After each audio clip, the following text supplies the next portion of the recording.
Exodus chapter 21, New American Standard Version. Now these are the ordinances which you are to set before them. If you buy a Hebrew slave, he shall serve for 6 years, but on the 7th he shall leave as a free man without payment for you.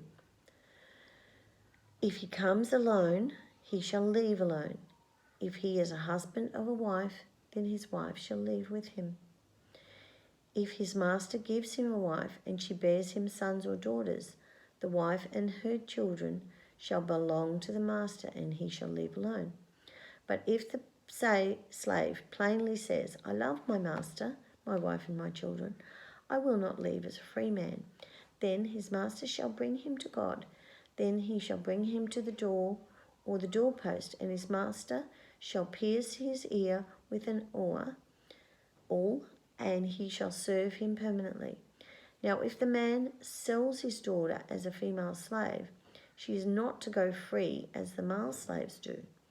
If she is displeasing in the eyes of her master, who designated her for himself, then he shall let her be redeemed. He does not have authority to sell her to a foreign people because of his unfairness to her. And if he designates her for his son, he shall deal with her according to the custom of daughters. If he takes to himself another woman, he may not reduce her food, her clothing, or her conjugal rights. But if he will not do these 3 things for her, then she shall go free for nothing, without payment of money. He who strikes someone so that he dies shall certainly be put to death.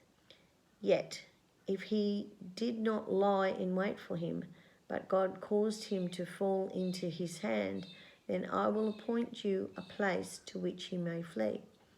If, however, someone is enraged against his neighbour, so as to kill him in a cunning way, then you are to take him even from my altar to be put to death.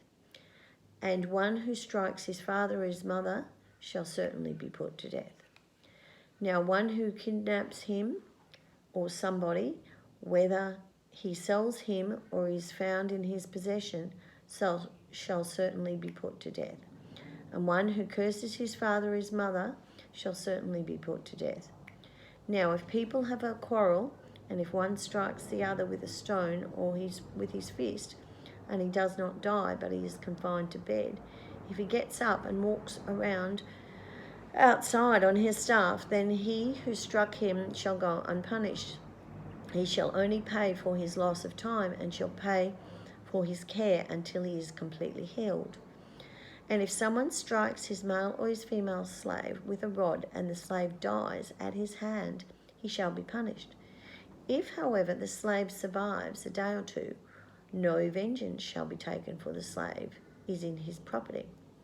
Now, if people struggle with each other and strike a pregnant woman so that she gives birth prematurely, but there is no injury, the guilty person shall certainly be fined as the woman's husband may demand of him, and he shall pay as the judges decide.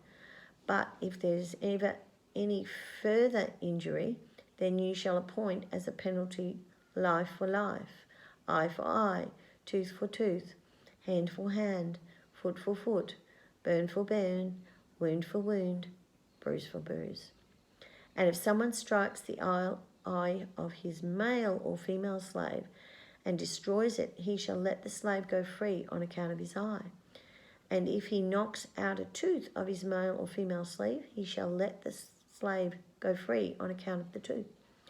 Now, if an ox gores a man or a woman to death, the ox shall certainly be stoned, and its flesh shall not be eaten, but the owner of the ox shall go unpunished.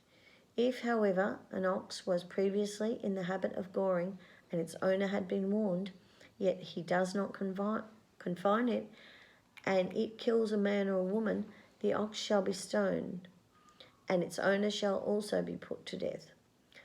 If a ransom is demanded of him, then he shall give for the redemption of his life whatever is demanded of him. Whether it gores a son or a daughter, it shall be done to him according to the same rule. If the ox gores a male or a female slaver, the owner shall give his or her master 30 shekels of silver, and the ox shall be stoned. Now, if someone opens a pit or digs a pit and does not cover it up, and an ox or a donkey falls into it, the owner of the pit shall make restitution. He shall give money to its owner, and the dead animal shall become his. And if someone's ox injures another ox so that it dies, then they shall sell the live ox and divide its proceeds equally, and they shall also divide the dead ox.